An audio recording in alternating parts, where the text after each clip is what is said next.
Buenos días, buenas tardes, buenas noches. Aquí nos encontramos en Nueva Humanidad y tenemos la suerte, la bendición de encontrarnos aquí con Mario Sabán, un gran cabalista, director de la Escuela de Psicología y Cábala, bueno, nacido en Buenos Aires y un gran experto que todos conocéis, bueno, muy formado, es impresionante. Yo soy una gran admiradora suya desde hace muchos años. Y hace una semana me encontraba en La Rioja, en La Bastida, y dije, si pudiera pedir al universo algo, sería estar con Mario entrevistándole o estando cerca. Y de repente ha surgido este encuentro que me lo han presentado. O sea que somos creadores de esta realidad, de este encuentro que está ocurriendo ahora mismo. Y Mario, muchísimas gracias. No, al contrario, la verdad que un placer estar aquí. Yo muy feliz que me hayan vuelto a invitar. Son reincidentes aquí conmigo. Así que la verdad que para mí todo un placer y poder compartir, ¿no? Al final de eso se trata la humanidad, que podamos compartir todo. A veces no es tan simple, pero bueno, uno lo intenta. Teníamos varias preguntitas aquí un poco preparadas. Hay uno de tus comentarios así que me llamó la atención, hablas de que en este momento lo que estamos viviendo es un momento donde hay mucha luz que está entrando y las personas expansionan a la luz, pero tú planteas otra forma de guardar esa energía y no desperdiciarla siendo cucharas o vasijas, ¿no?, en esta realidad. Mira, el tema es el siguiente, es un momento muy interesante porque esa energía que está entrando no está organizada. Nosotros tenemos una responsabilidad para organizar esa energía que está entrando. En este momento tenemos una gran, podríamos decir, un gran privilegio de tener muchísima gente que está canalizando energías, que está bajando energías, pero al mismo tiempo una gran responsabilidad, porque cuando se canaliza tanta energía y baja tanta energía, hay que ordenarla, hay que organizarla. Y los sabios de la antigüedad, de la Edad Media, lo que trabajaron es en la organización conceptual. Es decir, cuando hace años o todavía hoy mucha gente va y participa de alguna conferencia de temas espirituales, se encuentra siempre con cierta confusión en los conceptos. Quizás porque en el mundo espiritual nosotros no hemos tenido la rigurosidad de ponernos a trabajar concepto por concepto, porque ha habido en algún momento una especie de anti-intelecto, anti-intelectualismo desde el mundo espiritual. Ha habido una moda donde hay que vivir la experiencia para poder realmente tener ese crecimiento, pero la experiencia, si no nos hace cambiar nuestra percepción de la realidad, tampoco tiene valor. Es decir, tenemos la experiencia y luego no tenemos conciencia de esta experiencia.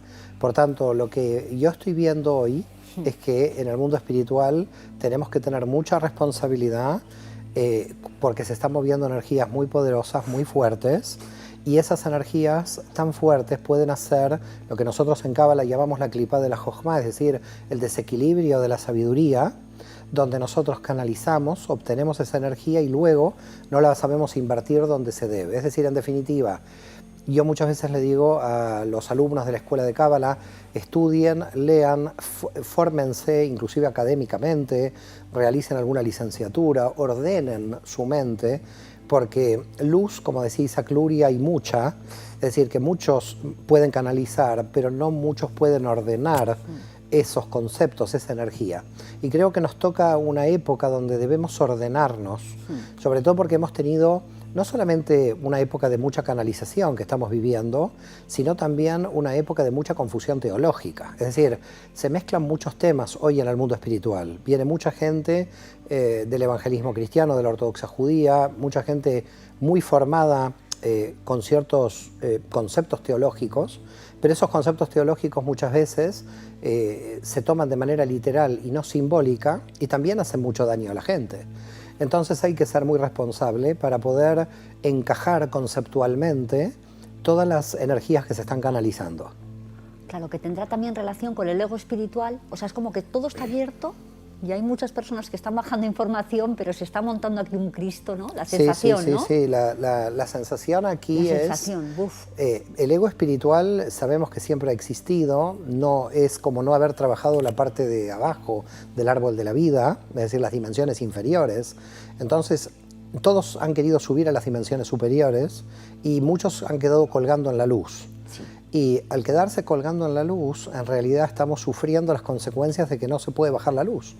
Y en el campo espiritual, y por lo menos en la Kabbalah, la idea es ver cómo se sube a la luz para poder bajar. Mira, el Sefer Yetzirah, uno de los libros más ocultos de la Kabbalah, que apareció en el siglo XII en el norte de Cataluña, en Gerona, dice, corre y regresa. Es decir, tú tienes que ir a la luz, tomar la luz y bajarla. Pero si no la puedes bajar, si no puedes escribirla o dar una clase o comprenderla para ti mismo, está habiendo un problema, porque puede que la espiritualidad sirva como elemento de fuga. Es decir, alguien que tiene un problema emocional, en vez de resolverlo, lo que hace es fugarse con la espiritualidad. La espiritualidad no es un elemento de fuga, es un elemento para poder subir, bajar la luz y arreglar el problema que tenemos en el campo de la materia, en las dimensiones inferiores. Eso, desde el punto de vista, es cábala práctica. ¿Qué quiere decir? La espiritualidad toda tiene que ser práctica. Si en la realidad práctica estamos fallando, quiere decir que algo estamos haciendo mal. No es una luz que me ilumina y luego a partir del ego digo, mira cuán iluminado estoy, porque no ese es el resultado, ¿no? El resultado es si yo puedo tener una vida más en paz, una vida más feliz, y si los desequilibrios que tengo en el campo de la materia se pueden ir corrigiendo a partir de que yo me elevé. Entonces, hay como dos etapas. Hay que subir, pero la única forma de saber si hemos subido bien es bajar. Entonces, bueno, en la Cábala se dice Keter Estam Malhut, es decir, nosotros sabemos que la dimensión más alta la podemos encontrar en la dimensión más baja, en lo cotidiano. Entonces, ¿qué relación tenemos con lo cotidiano? Una relación cotidiana de inercia, donde vamos, bueno, con movidas mecánicas, o lo que estamos haciendo es poner conciencia a las acciones ordinarias en lo cotidiano. Si estamos poniendo conciencia, quiere decir que estamos bajando la luz. Y eso lo vemos claramente en nuestra vida diaria. Si yo en mi vida diaria tengo una gran felicidad, estoy contento con mi propia vida, porque al final, fíjate, uno vive con uno todo el día. Sí. Con lo cual, si uno está mal con uno todo el día, es muy malo. Sí. Es decir, uno puede estar mal con un amigo, con una pareja, pero no está todo el día. Con el que está todo el día es con uno. Sí. Con lo cual, lo primero que hay que hacer es, vamos a pasarla bien con uno. Para pasarla bien con uno hay que bajar esa luz y la responsabilidad es ver si funciona en la práctica.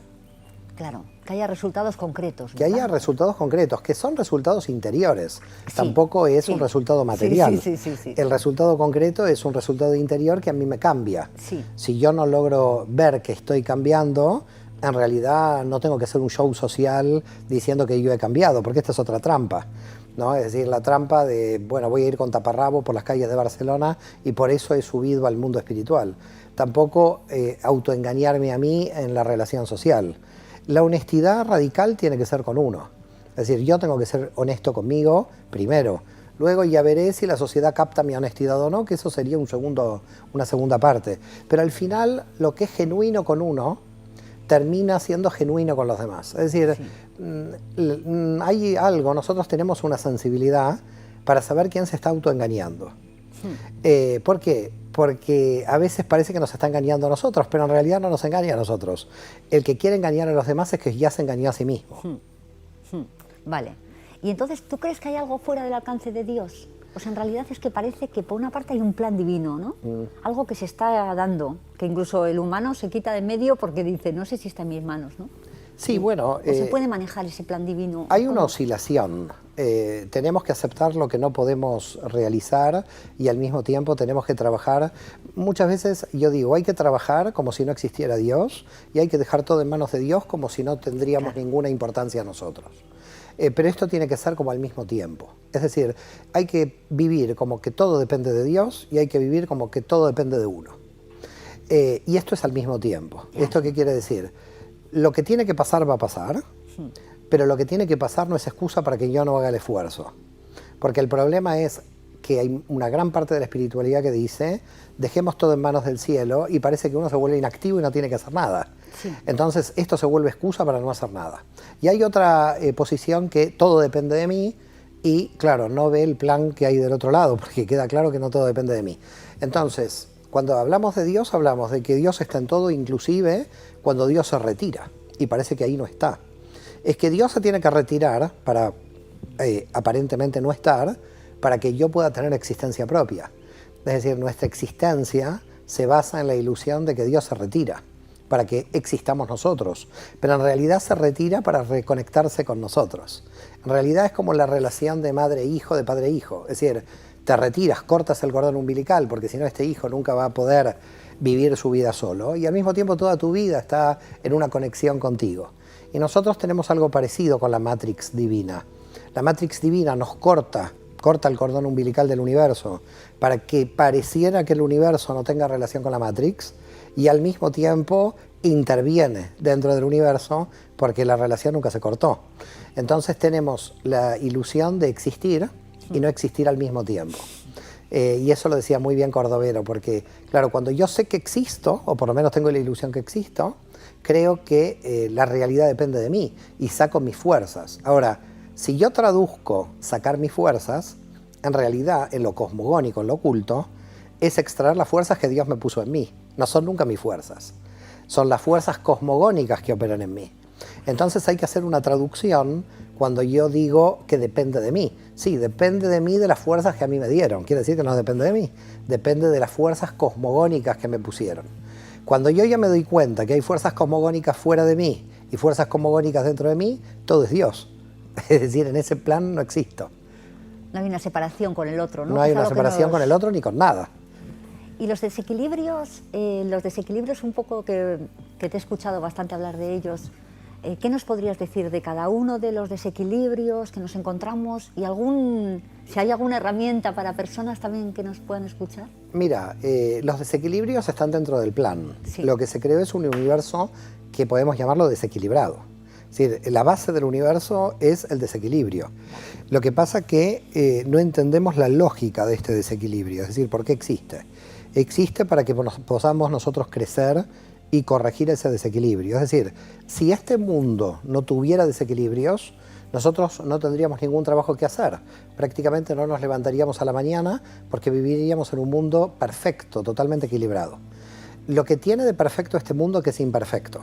Por eso yo muchas veces digo, esto es todo perfecto en su imperfección.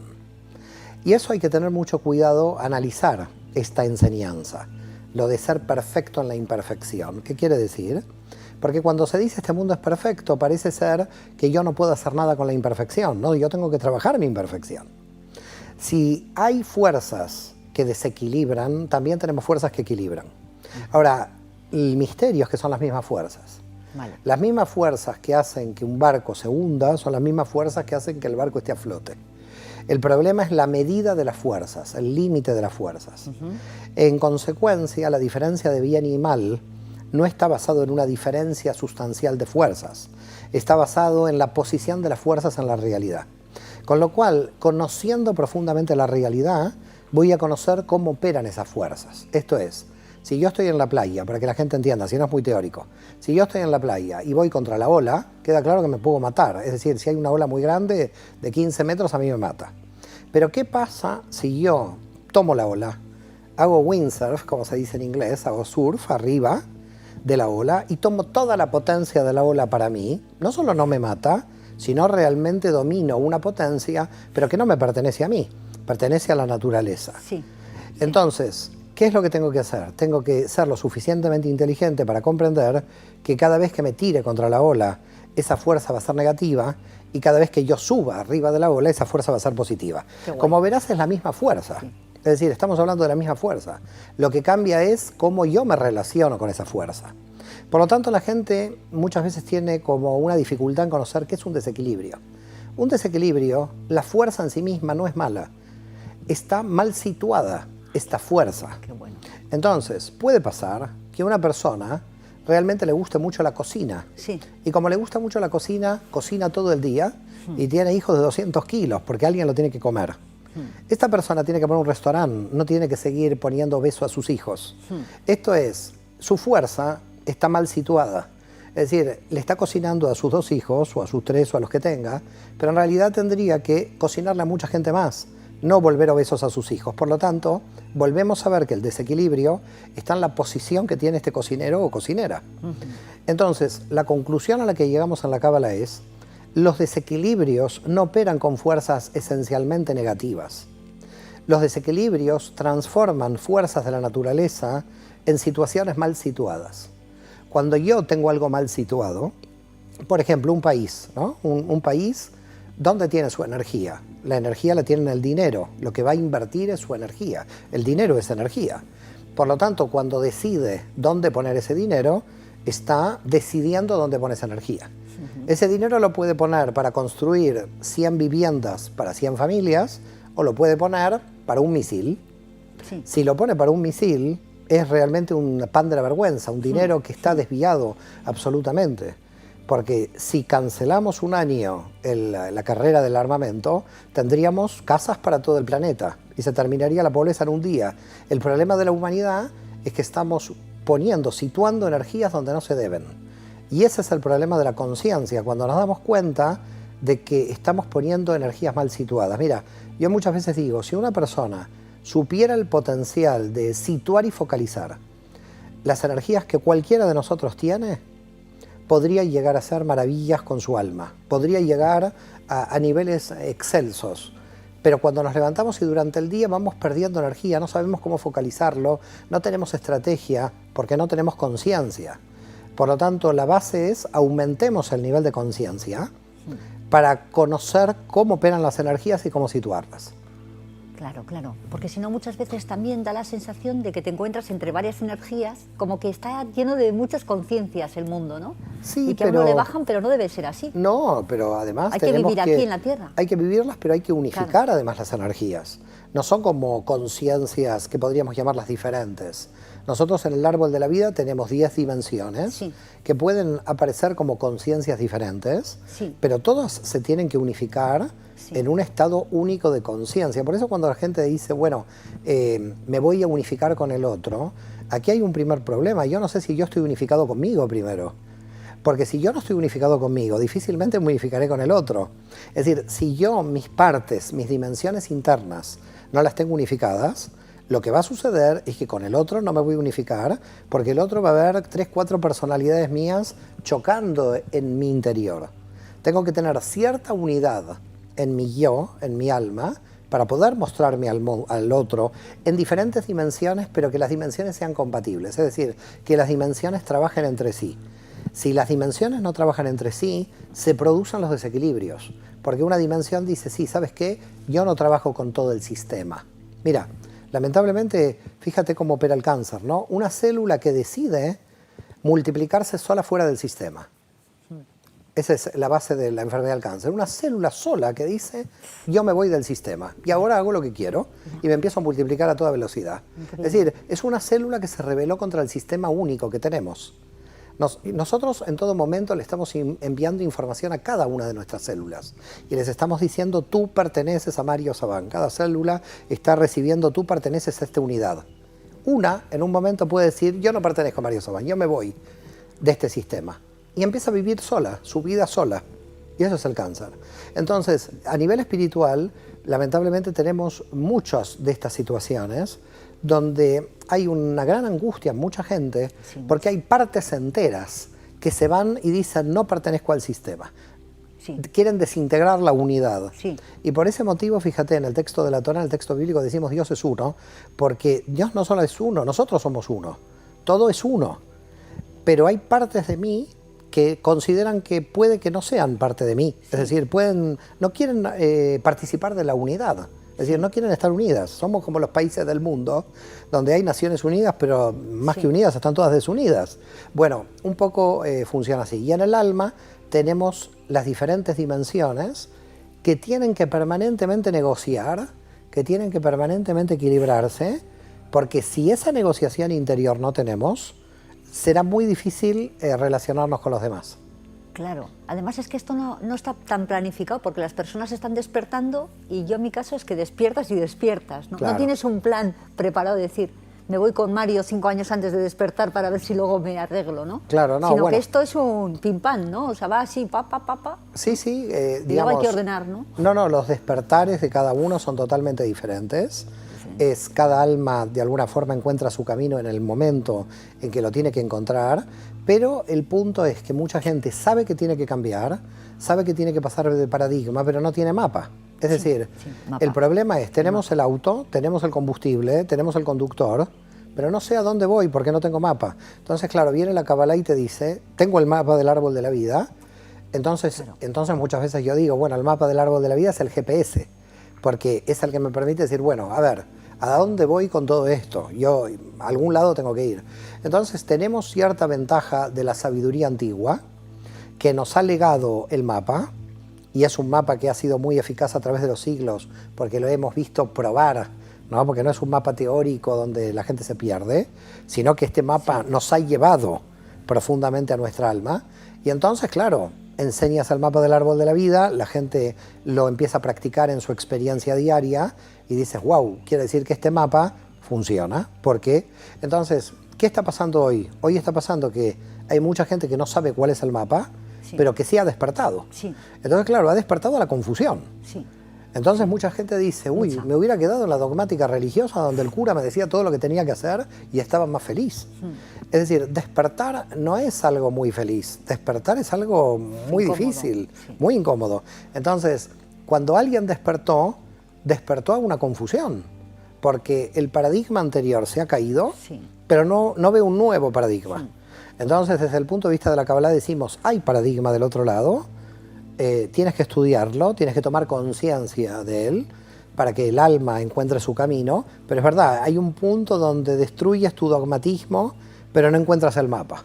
Y es un punto, bueno, Dios mío, hay unos vacíos, hay unos vacíos muy grandes. Muy grandes. Y entonces, ya una vez de puestos aquí hasta este asunto, ¿cuánto tiempo tendríamos que estar? Yo, por ejemplo, yo quiero ir contigo, quiero que me enseñes el mapa, porque me encuentro en ese vacío. Son vacíos existenciales de... Bueno, yo... ¿Cuánto tiempo? ¿Cómo se haría en tu escuela? ¿Cómo se puede uno incorporar? A ver, hay muchas escuelas y hay muchas filosofías. Me has preguntado por lo que hemos construido nosotros en nuestra escuela. Yo creo, y no lo digo para nada desde el ego, sino desde un punto de vista de la realidad, que hemos logrado un programa donde por primera vez en la historia la Kabbalah está académicamente ordenada, organizada. Y esto nos ha llevado mucho trabajo y sobre todo ha venido de la experiencia mía de impartir tantos años clases presenciales. Qué bueno. Donde podemos decirle al alumno, mire, usted estudia primero el árbol de la vida, en un curso del árbol de la vida, luego tiene 2 años de diplomado, donde se estudia el libre albedrío, el mal, la predestinación, lo que podríamos llamar los conceptos fundamentales de la Kabbalah en 2 años, con el árbol de la vida también en mayor profundidad. Y luego ya llegamos, para la persona que quiera avanzar a un grado muy superior de cosmogonía, cosmología, cómo se creó el universo, a la maestría, que son 2 años más. Es decir, alguien que quiere ser maestro de Kabbalah en nuestra escuela tendría que tener 4 años, 2 de diplomado y 2 de maestría. En la primera generación de maestría todavía no teníamos el diplomado, pero había mucha gente que estaba muy preparada de mis clases presenciales o de las clases virtuales y entraron. Y luego nos dimos cuenta de que el nivel era muy alto en las clases de maestría y había que poner 2 años de entrenamiento intermedio. Entonces claro, llegas al cuarto año con un conocimiento de las teorías de Luria, de los movimientos del universo para crear el alma, de las raíces del alma, de la exposición de las energías en el universo. Bueno, ya la maestría ya tiene más profundidad. Hay gente que dice, bueno, lo quiero para mi autoconocimiento, hago solo el diplomado, y hay gente que luego dice, no, yo realmente quiero llegar hasta el final, y eventualmente hay muchos maestros que han salido de la escuela y que tenemos el orgullo de que han creado sus propias escuelas. Pero muchos de los que han estado dentro de la escuela, por lo menos han surgido 10 o 12 escuelas de maestros que han salido de la primera generación.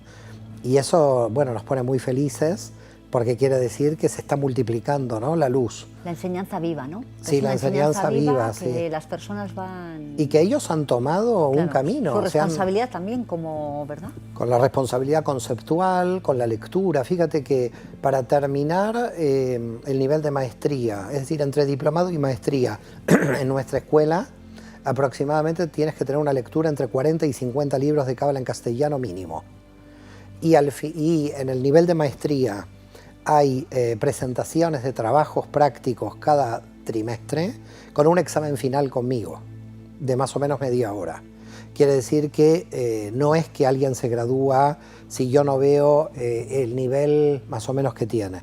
Por supuesto, al final cuenta la experiencia interior, es decir, que al final no es que yo voy a expulsar a alguien o voy a rechazar a alguien en un examen, todos conmigo aprueban, ya lo saben, pero sí, si van a ser maestros de Cábala, tienen la responsabilidad de conocer conceptos profundos y yo necesito saber quién sale con mi firma de la escuela, ¿no? Porque es una responsabilidad para mí decir, bueno, yo lo estudié en la escuela de Mario Sabán y trae un concepto muy confuso de la Cábala. No, tengo que entrenarlos para que de alguna manera se abran a la posibilidad de tener preguntas de sus alumnos, a su vez. Y creo que estamos haciendo un muy buen trabajo. Muchos de los alumnos de la escuela han publicado sus obras. Es decir, tenemos más o menos unos 5 o 6 alumnos que ya han publicado unos 6 o 7 libros con diferentes temas.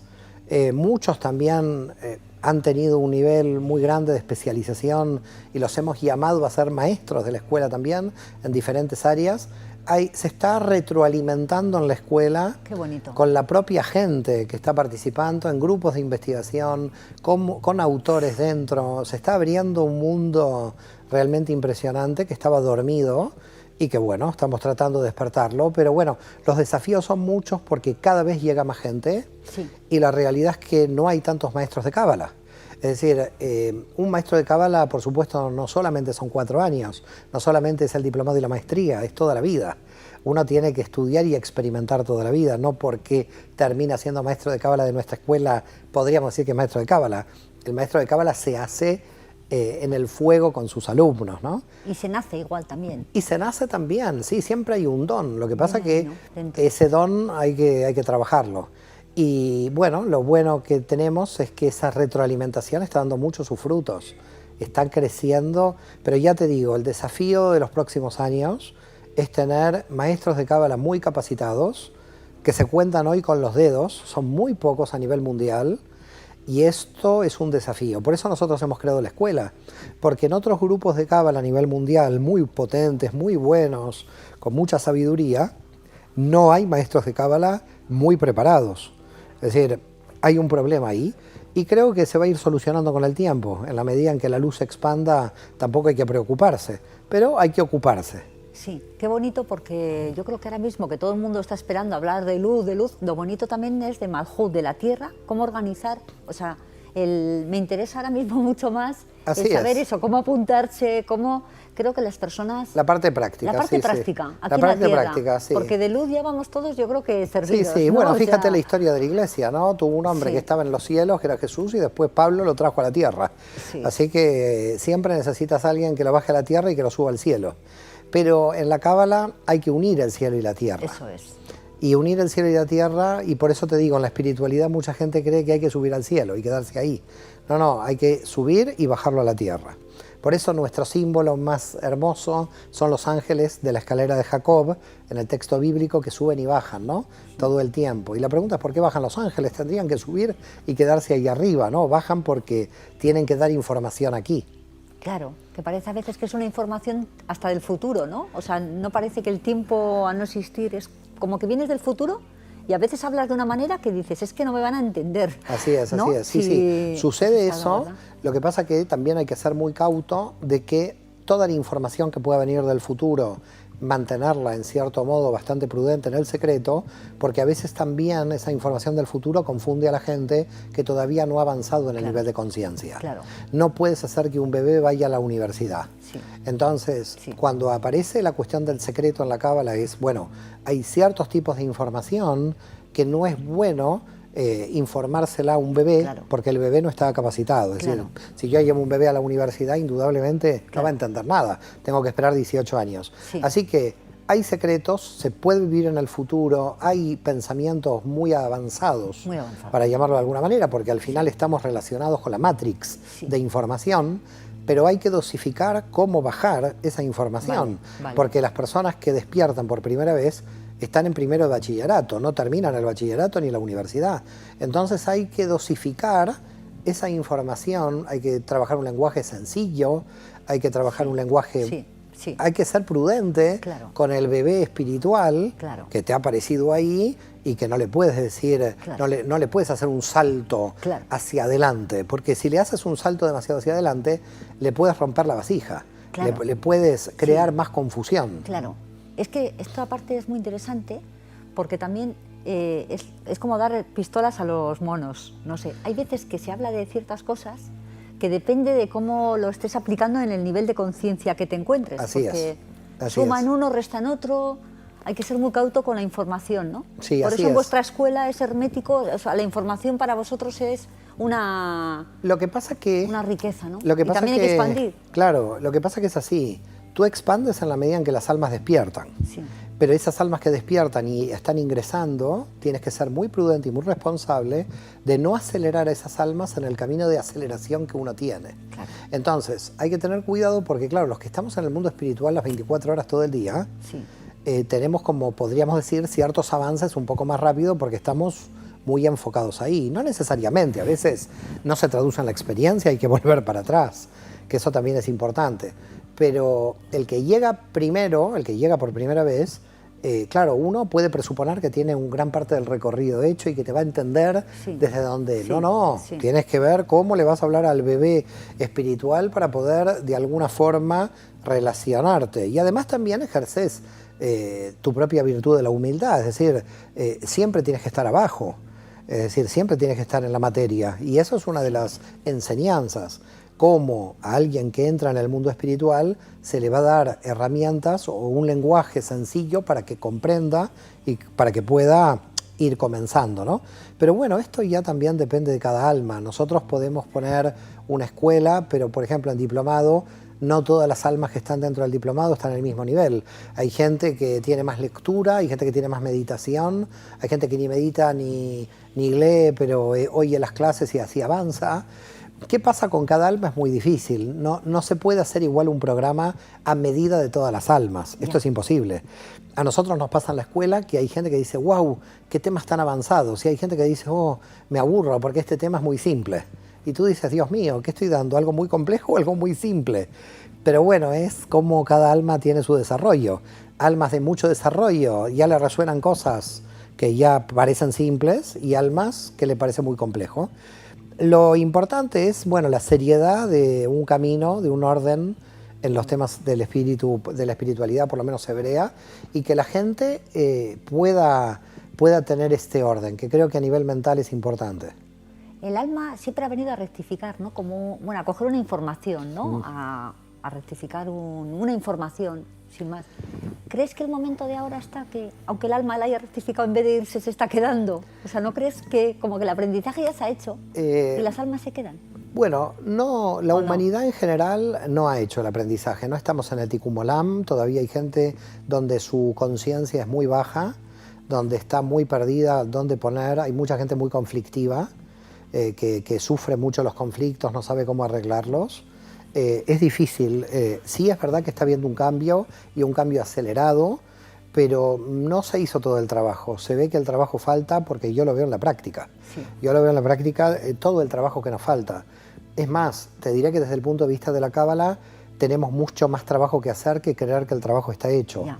Es más, te diría que el satán más sutil en el nivel superior es creer que el trabajo está hecho, porque ahí nos van a pillar. Es decir, nos van a pillar creyendo de que el trabajo está hecho. No, no. En el nivel más alto sabemos, por ejemplo, te voy a dar un ejemplo de esto, que gran parte de los cabalistas que han escrito, nosotros no conocemos sus escritos, ni qué ideas de avanzadas tienen en la Matrix que aún todavía no hemos estudiado. Esto nos pone en una situación de mucha sencillez, mucha humildad a la hora de decirse cábala, porque hoy te podría decir que nadie en el planeta, prácticamente, podríamos decir que sabe la cábala, porque las fuentes son muchas y habría que tener muchos años muy metido. Yo te diría que inclusive he pensado que tendría que haber equipos de estudio y de investigación, porque tenemos mucha más bibliografía de la que podemos nosotros abarcar. Qué bonito. Y entonces tenemos mucha más información. Y a mí me gusta mucho la idea, porque tú has tomado de manera muy inteligente la idea de rectificación, porque rectificación tiene dos acepciones. no solamente se rectifica cuando uno equilibra su desequilibrio, para llamarlo de alguna manera, sino también viene a potenciar la virtud ya equilibrada. Sí, vale. Entonces, cuando hablamos de rectificación, es verdad, como tú dices, que hay almas como que ya hicieron su trabajo. ¿Ok? En eso estoy de acuerdo contigo, porque además lo dice Jaime Vital en una de sus obras en el siglo XVI. Hay almas que bajan ya con el trabajo rectificado. Sí. La pregunta es ¿por qué bajan? Sí, si ya rectificaron, tendrían que ya no volver. No, bajan para enseñar y bajan para potenciar las virtudes que todavía no se desplegaron por completo. Es decir, el potencial de esa alma todavía no se vio, a pesar de que volvió ya rectificada. Entonces, rectificación, dice el Baal Shem Tov, el creador del hasidismo, es: yo trato de arreglar mi desequilibrio, puse las energías, situé las energías correctamente, pero luego a partir de ahí tengo que crecer. Y entonces, en el crecimiento, tengo que ver la potencia que yo tengo. Es decir, en el fondo no puedo decir es suficiente, porque nunca es suficiente mi camino al infinito. Vale. Porque yo no sé la fuerza que Dios me dio en el potencial. Es decir, quizás Dios está esperando de mí que siga creciendo, y si yo digo no quiero seguir creciendo porque yo soy producto terminado, entonces ahí me está pillando el Satán, porque lo que estamos buscando es que salga tu potencia. Alguien puede decir, bueno, yo creo que ya rectifiqué. No sé si rectificaste, porque todavía tienes que enseñar, todavía tienes que desarrollar tu potencial, todavía tienes que crecer, porque venimos a iluminar, no solamente a corregir. Sí. Así que hay una segunda parte que sería, bueno, si tú ya estás en ese nivel, ahora a trabajar por el universo, por el Tikkun Olam. Es decir, el trabajo de rectificar no es solamente para uno, el trabajo de rectificar es por los demás. Sí. Entonces, yo supongo, entre comillas, digo entre comillas porque la rectificación total es difícil, hago un trabajo simultáneo. Mientras yo estoy rectificando mi alma, estoy rectificando el universo. Sí. Sí. Entonces esto se tiene que ver en el universo, porque si yo rectifico mi alma y no se ve en el universo, puedo caer en el ego espiritual, como un monje en el Tíbet que está 20 años en el monasterio rectificando. Sí. Que no está mal que rectifique 20 años, pero desde el punto de vista de la Cábala, si yo rectifico, tengo que mostrarlo en la realidad. Claro. Tengo que ir al otro y mostrarlo en la realidad. Porque si no, lo que estoy haciendo es comerme un propio personaje espiritual, crear más ego, dejarme toda la luz divina para mí y no transmitirla hacia afuera. Entonces, podríamos decir que en la Cábala sería una especie de monacato social, en el sentido de que tengo monacato porque como monje espiritual estoy recibiendo información en mi alma, pero al mismo tiempo social porque tengo que sacar, es decir, tengo que trascender esa luz hacia el exterior. Si no lo trasciendo, no estoy haciendo el trabajo. Por ese motivo, en el mundo espiritual la gente cree que el trabajo solamente es personal. No. El trabajo es personal, pero en un nivel más alto, el trabajo tiene que ser un desplazamiento hacia afuera. Claro. Es que, bueno, ejemplar, me has dejado sin palabras. La verdad que me has respondido a todas las... O sea, yo me voy a apuntar directamente. Bueno, no es necesario que te apuntes por esto. No, pero es el camino, para mí es el mapa. Bueno, pues muy buenas, ya nos tenemos que despedir, ya me han dado el aviso. Muchísimas gracias, Mario, por haberte tenido aquí. Un placer. Ha sido un placer. Gracias a ti. Para escuchar esta entrevista con tranquilidad, para ir cogiendo todas las claves. Gracias a ti, gracias por venir desde Bilbao especialmente para esta entrevista. Y ojalá en la humanidad se dé ese estado de investigación, de poder coger toda la información y dejarla aquí plasmada en la Tierra, ¿no? Gracias. Esperemos que así sea y decimos amén. El mejor regalo para la nueva humanidad. Gracias. Amén. Gracias a vosotros. Gracias. Shalom. Muchas gracias. Shalom.